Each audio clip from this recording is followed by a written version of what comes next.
Well, welcome everyone. I'm Basil Considine. I am the artistic director of Really Spicy Opera, and we are so glad to have you joining us here for our live stream of the showcase from Really Spicy Opera's Aria Institute Duet Trio Edition. We have some new technology that we're trying out this evening. We've already made some adjustments based on current conditions with Google and YouTube, and they're suffering unusually high load. How that happens with a major tech corporation when they've been dealing with unusually high load since March, I couldn't tell you. But regardless, we've made some changes and swapped out some of our videos for static images to accommodate the adjustments. And so we hope that you will stay with us for this and let us know what works and what doesn't work. So let me tell you a little bit about the Aria Institute. This particular installment of the Aria Institute, this was led by Jolie Odell, our guest artistic director. The Institute itself was co-directed by myself, by Tess Altiveros and Anne Wieben.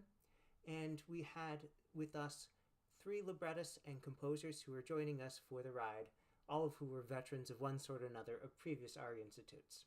So they're scattered across the United States.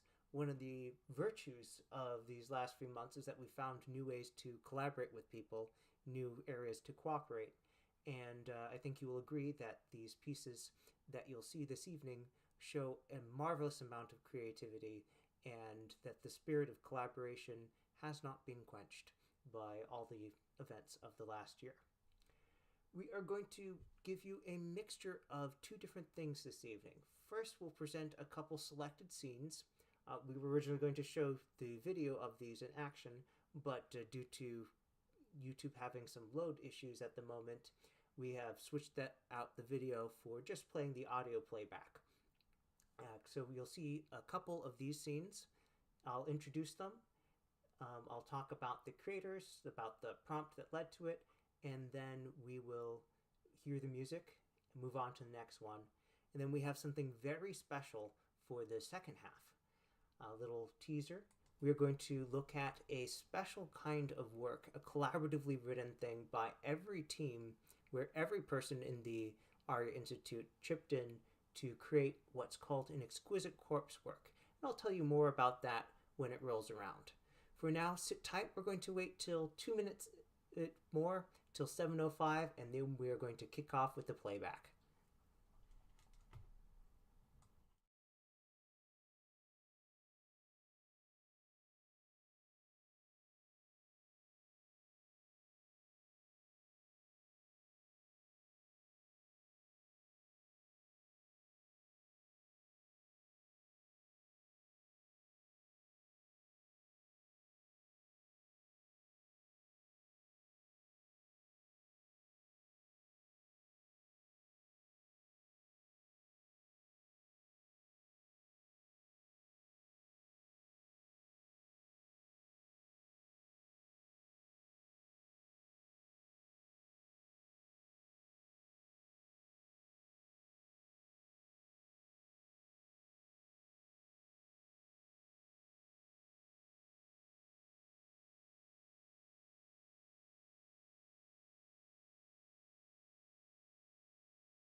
Now, there was a note from someone that they were having trouble hearing the audio, so I've made an adjustment to my mic. Could you please let me know if you can hear the sound clearly right now?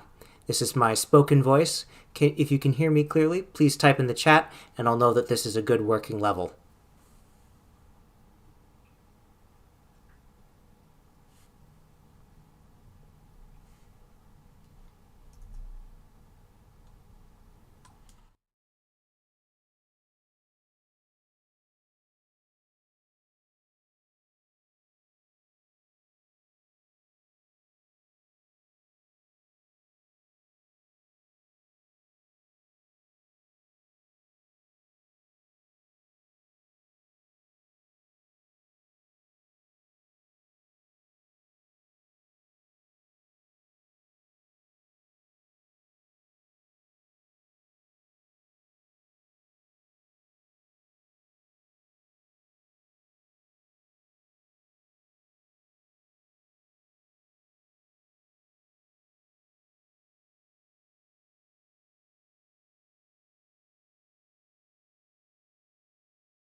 All right, thank you again for the feedback. We are going to kick things off with a piece by a powerhouse duo that we have here. This is one of my favorite props and one of my favorite pieces to come out of the Aria Institute. This piece is called In the Medical Closet. The lyrics were written by Caroline Cao and the music by Jamey Guzman. It was written for a imagined opera musical TV episode. The TV medical drama Tuviha a Corazon Abierto, or Open Heart Surgery. Here's the introduction. When ratings were stalling, the producer of a Mexican medical drama with a cult following ordered a mid-season musical episode to rake in more viewers in hopes of stalling cancellation. After 4 seasons of attempting to one-up each other in the office, Esme and Maria confront the fact that their rivalry could be a facade for the passion between them. Esme is an uptight star medical intern, while Maria, despite being a good coder, tries to catch up. However, after a pig dissection training session triggers a traumatic memory for Esme, she retreats. Maria finds her in the supply closet T-34, and they share a duet. The roll of your mask, follow your dream, my dream. What do you know about my dream? Come to laugh at me? This is what you wanted. I let them down. You want me gone, you idiot! This isn't what I want, it's what you need. I have to say what I know needs. Something you share, silence you surrenders make you crave, yet you're here today.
we are having something around a 10-second lag, which is about 5 times as longer than normal with the broadcast and when it shows up on YouTube. So please let us know if you hear anything amiss. We'll do our best to address that. There will always be some delay because of the technical issues that are happening right now with YouTube. The next piece that we have is, I think, a very delicious thing that many of the participants told us was something that they had always wanted to do, always wanted to hear to reflect the real truth of motherhood. This piece here, the lyrics were written by Tiffa Foster and the music by McCall. It is called Most of All, and is from an imagined opera called Motherhood. It Ain't All It's Cracked Up to Be.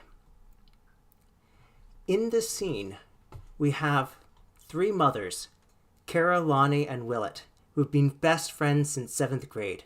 They have always had each other's backs and have always been there for each other.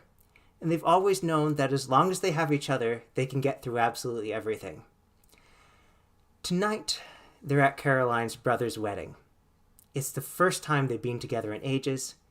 They've been having a wonderful time, but suddenly one of them realizes that all the wine is gone. 10 bottles of wine gone. They managed to cobble together 1 glass of wine, and now their true colors come out. The competition begins. Whoever has it the worst wins the glass of sludgy wine. And so they sing about the trials and tribulations of dealing with their children. May the mother with the worst behaved children win. Again, this is Most of All from Motherhood, It Ain't All It's Cracked Up to Be by Tiffa Foster and McCall.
I tell you it's because I've been up since 3. Marching with the bed and Janice's tummy ached. Alma pooped her pants and then spit on the wall. So I deserve this wine most of all. Are you kidding? That's nothing but a walk in the park. I caught Peter kicking blockers while they hid in the dark. Billy was expelled for cutting a girl's hair, and Roger trained the cat to barf in my chair. So I deserve this wine most of all. Ha! Neither of you are even coming close. My children are beyond disgusting and gross.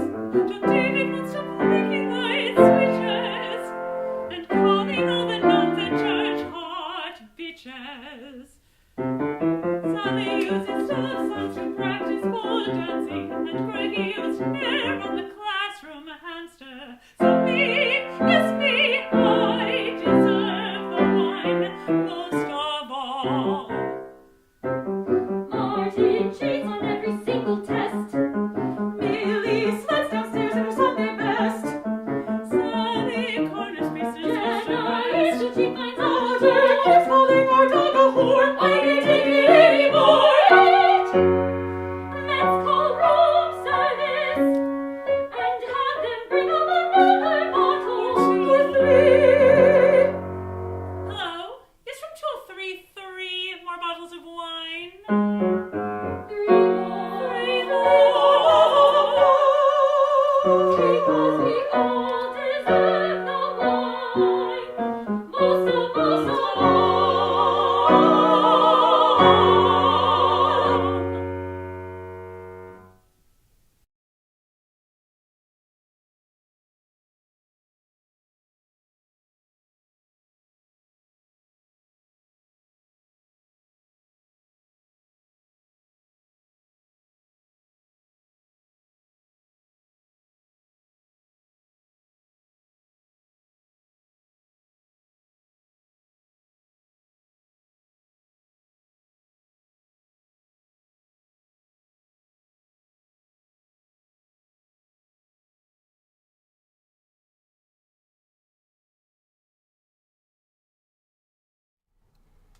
Thank you for bearing with us through these technical issues. YouTube, in its wonderful nature, has moved to about 30 seconds lag between when I say something and when I hear it back through the broadcast. So thanks for sticking with us. And again, please let me know if something goes wrong so we can see if there's anything we can do on our end. This next piece is going to be one of my personal favorites. I am slightly biased because I had the opportunity to work with a wonderful composer and collaborative pianist that I've worked with and known professionally for many years, and who I convinced to move over from being our collaborative pianist in the Aria Institute Mezzo Edition to coming in as a composer for the Aria Institute Duet Trio Edition. And I got a wonderful opportunity to work with my colleague Jodi Goble on this next piece that's coming up. This piece goes into one of many new areas for me. Not being a pet owner myself, we got to explore the world of cat ownership in this piece, which is called Dear Mom, and it's from an imagined opera called Bailey's Tragic, Wonderful, Terrible Day.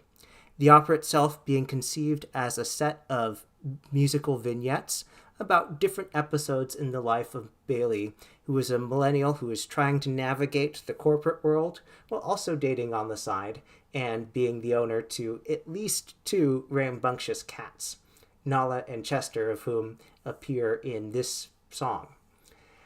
As the scene opens, as the curtain comes up, we see Bailey sitting at a chair writing a letter to her mother about recent events, and her cats, Nala and Chester, come to chime in.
And that noise that you heard near the end of the song was the cats deciding to knock over their food dishes, as cats are sometimes wont to do. Truly, I have missed out on great things in pet ownership, but people tell me that they're extremely cute, and I know so many people who've acquired quarantine cats. Perhaps I'm missing out on the magic. The next piece that we have is about a more intimate event. And you might ask, what is more intimate than a evening at home with your cats and a date as well?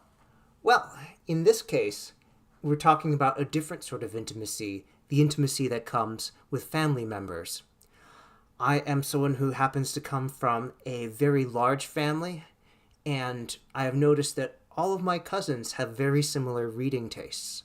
And we get together, we can talk about things that are easy to talk about compared to people outside the family because we get all the same references and we speak in many of the same ways. So this next piece is about just that sort of get-together. So this piece was written by a pair of our participants who were given a very simple prompt, a deceptively simple prompt, which is to say, ladies' night out. And the question is, what do you do with that prompt? And one of the very exciting things that we have in the Aria Institute is the opportunity to give people just a short little bit and see what they do with them. Because often we'll give them just one or two sentences, and they'll come back with a piece that really transcends all of our expectations and that moves us and stirs us and makes us think, that is so much better than what we imagined. So this next piece that you're going to hear was also written with music by Jodi Goble and with lyrics by Mona Washington. It is called Ladies' Night from an imagined opera called Family Reunion. This is set somewhere in America, sometime in America, where some people in America faithfully attend their family reunions. And often on weekends, with those who are related by blood or social construct, the tribe recommits itself to its ever-evolving ideal. And here in the scene Family Reunion, we get to see the Smiths family reunion. The imagined opera has 6 interwoven acts, which each situated within the confines of a long summer weekend at a suburban hotel with an all-you-can-eat breakfast where you get to meet all the new babies, where you wander through the perfume and cologne of the older relatives. And we have here some of the younger members who are getting together after some time away. So this piece here, again, was written by Jodi Goble and Mona Washington. It is called Ladies' Night, and it comes from Family Reunion.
I breathe your hand,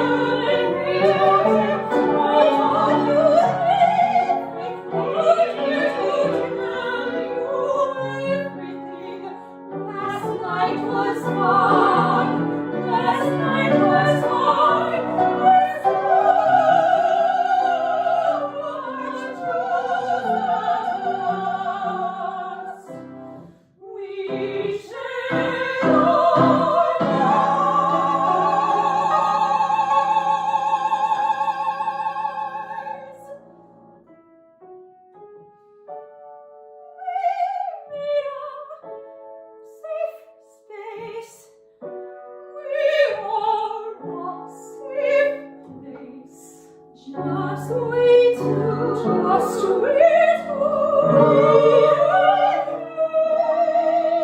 and you.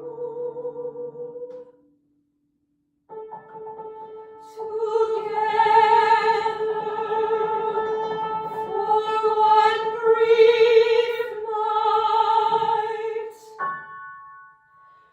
we shared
The performers who you just heard were Suzanne Karpov and Joanna Zorack-Green, both sopranos located down in the greater DC metro area, and Stephen Seigart on the piano.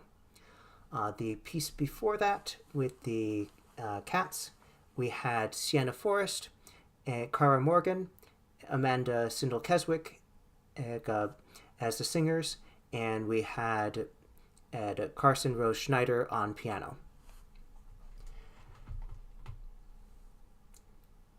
Next up on our list, we are going to move to the special event of the evening.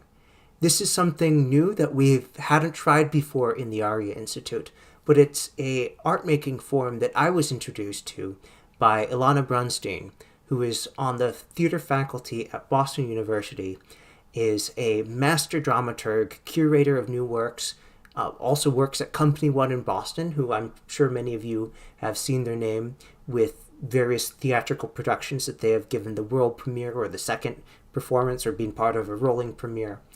And Ilana runs something called the Freedom Art Retreat, where you get a bunch of people, writers, directors, artists, fight choreographers, composers, a whole mix of different art makers, and you take them up to the mountain forests of New Hampshire for a long weekend, just 4 or 5 days. And you give them a project to work on every day that is designed to test their creativity and push them in new directions. And let me tell you, when you first read about it, you think, I can't work that fast. And then after you've done a couple of projects, you think, oh gosh, how was I holding myself back before? I've done so much and it's so interesting. And the final project that Ilana challenged us with was something akin to what you'll see this evening, to create an exquisite corpse. Now, the original Exquisite Corpse was a game that was developed by a bunch of French visual artists, drawers, painters, and so forth, who were especially involved with the Surrealist movement, and they developed it, as many such things, over many glasses of wine late at night. The basic game goes like this. You take a piece of paper, you fold it into 3 or 4 sections, and then one person starts drawing at the top. Then they turn the paper over, so the next person can only see where the pencil or pen mark comes up to the edge, and then they're supposed to continue the drawing from there. Sometimes they'll agree on something like, oh, we are drawing a figure, a person, say, and sometimes they don't. This one that you see here, you can find this at the Tate Modern in London. This piece was one of several done by a husband and wife pair, and from the looks of it, they agreed that it was going to be some sort of a humanoid figure, but I think that they went in different directions on each segment, because we have a child with a crown at the bottom, and then we have the torso and the arms of some sort of skeletal, demonic, perhaps, figure. And then we have a totem pole eating a child at the top. And one of the exciting things about this is that you never really know what you will get.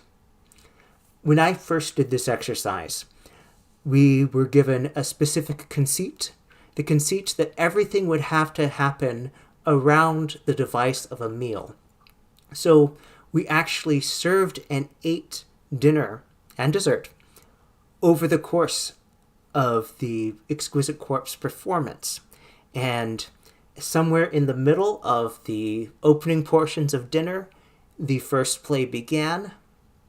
And then as a new course came out, as the spaghetti came out, my portion, I would have co-written with two other attendees, was something of a noir piece involving mobsters and murder, of course, by spaghetti. And then the last piece was a snack time dessert. And the evening jumped ahead to a second grade classroom scene where the sister of the murdered by spaghetti person took their revenge. Now, as one of the creators of this piece, I didn't know what was coming before. I didn't know what was ending. I knew that we had a closing line, and we had to pass our closing line on to the next person and team, and that they would continue this from there. And that was really a wonderful surprise, especially because you're so eager to find out what happens. You don't even have a synopsis. So everything that's happening, like, wait, is this a play? Is this not? And so what we did for the Exquisite Corpse piece here, we took the whole cohort. The vision for the piece was chosen by our guest artistic director, Jolie Odell, who decided that every scene would be set in an OBGYN clinic. Now, I don't know what you were expecting when you came to the showcase this evening, but I can tell you, I have never before been to an opera in that setting. And I think you'll agree with me that there is great potential in that because we have some pretty marvelous pieces here. And I'm not going to say too much except to tell you a little bit about the process by which this is created.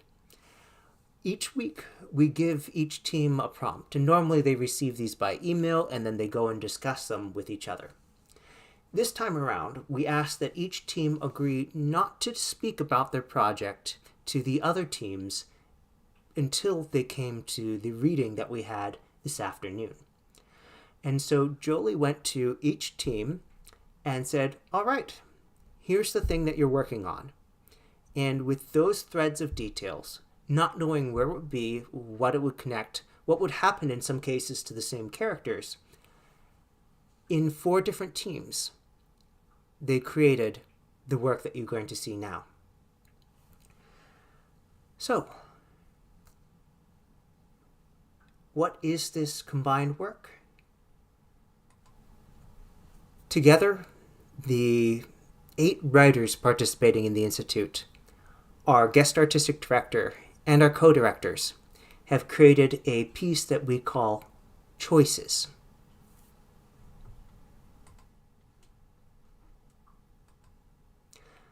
Now, this first piece finds a mother and a daughter. The mother around 45 years of age, Anne, and her daughter, Nikki, 25.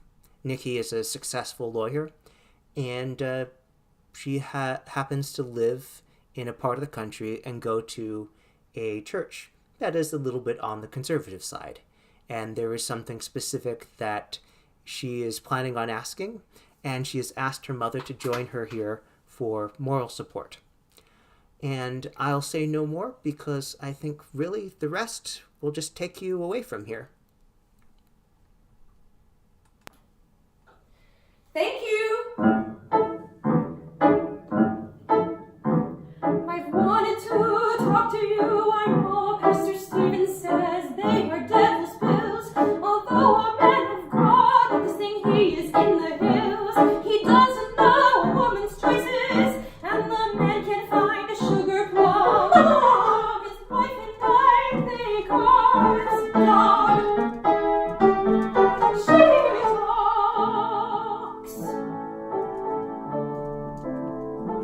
There are things in this world. Things beyond the Sunday school.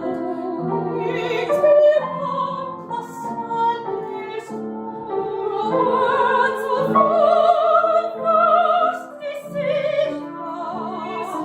They hardly cross their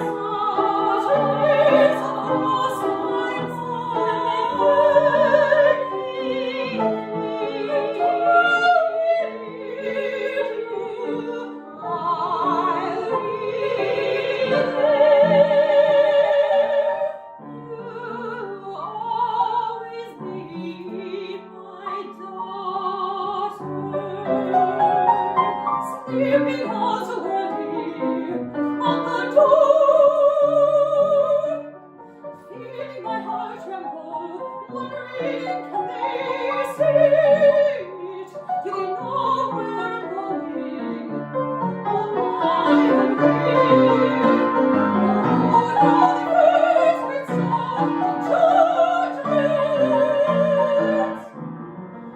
There are things in this world, things in this world, things beyond the Sunday school.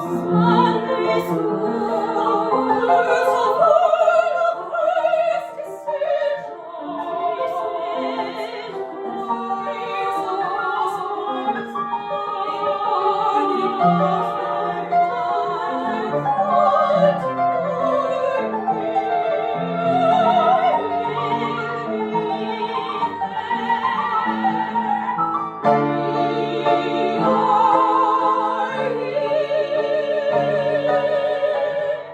Pastor Stevens didn't have his first child until he turned 30. You don't make a lot of money as a preacher. Once I these people, they don't care. You and your husband are making a smart decision. I was far too young when I had you, but your father was. All I'm saying is don't worry. I am here. If he's come to the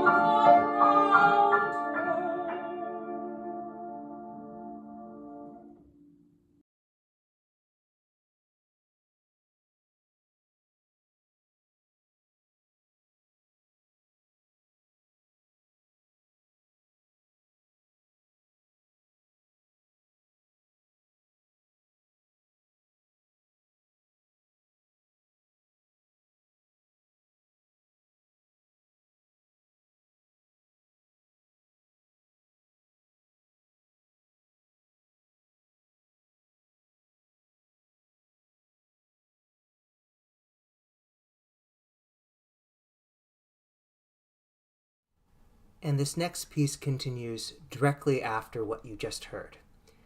Nikki enters the examination room and meets with Dr. Pamela.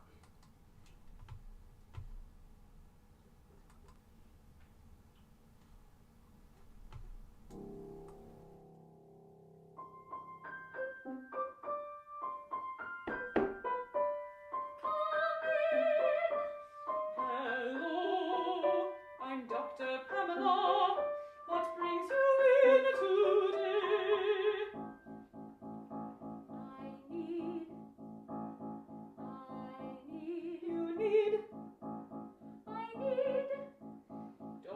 shy, I'm here for you. I hope that's true because I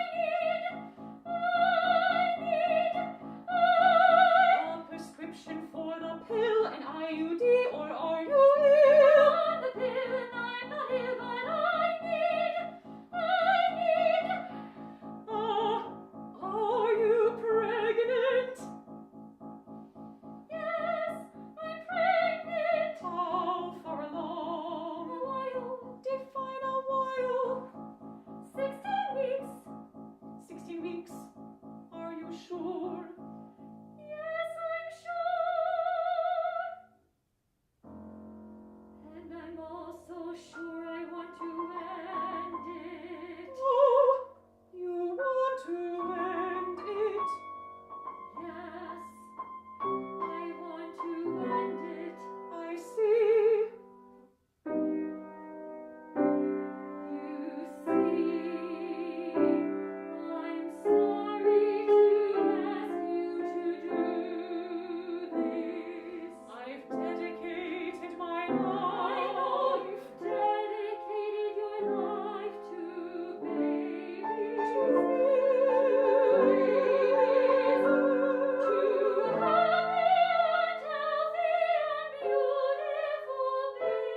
Shortly after Dr. Pamela and Nikki finish the appointment, Dr. Pamela exits to go on break, and then she receives a surprise visitor, her wife.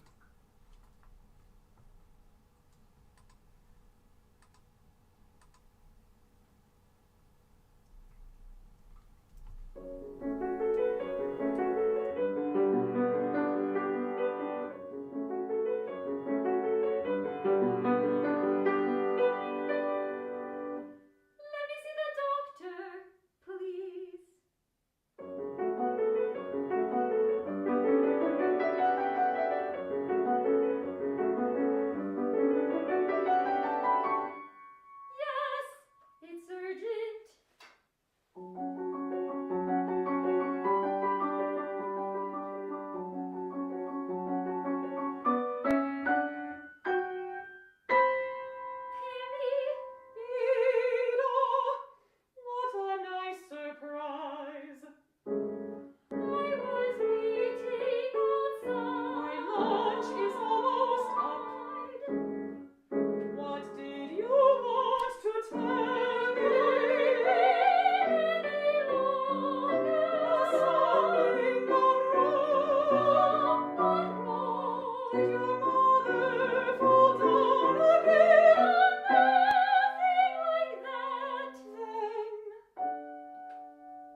The fourth piece continues immediately after, as Dr. Pamela's excited announcement catches the ear of two ladies waiting in the waiting room, spurring a moment of introspection.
I'd like to take a moment to thank everyone who was involved in creating these pieces. We normally put people through quite the busy schedule in the Aria Institute. In between getting the prompt and turning in that first draft that they get feedback on, each composer and librettist has less than 24 hours to do their work and hand it off to their colleague. And for this round, we went even further because not only did they have that constraint, but we also required their drafts the afternoon after that they got feedback so that our performers could work on it.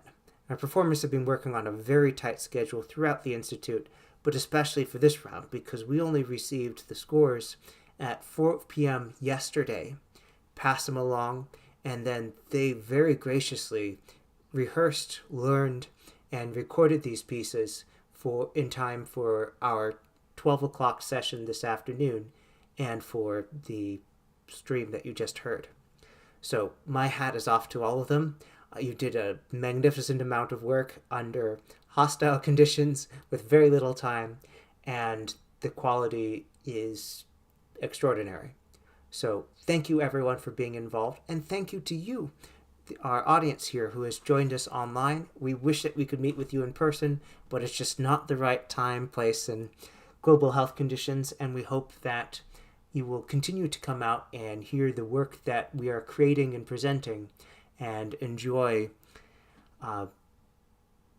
new opera in this very unusual time. So thank you again for everyone who's come to support. Thank you to all the participants. I would like to personally thank my colleagues working at the Aria Institute. I'd like to thank Jolie Odell as our guest artistic director. I would like to thank my co-directors, Tess Altiveros and Anne Wieben. Anne has been waiting up to join us. She is dialing in from Vienna. Tess is coming from the other side in Pacific time from Seattle. And we have musicians who are in Texas, in Massachusetts, here in Minnesota, and down in Virginia. So we really have been grabbing Americans, not just across the country, but abroad as well, and knitting them together. And this is really a product of all of those voices, of the performers who interpreted, who gave feedback, the writers who had dialogue, this is both the composers and the librettists, the panelists who gave feedback, and the creative vision that knit them all together. That's our time for this evening. Thank you so much for joining us this last hour, and we hope to see you again on a live stream soon. Good night.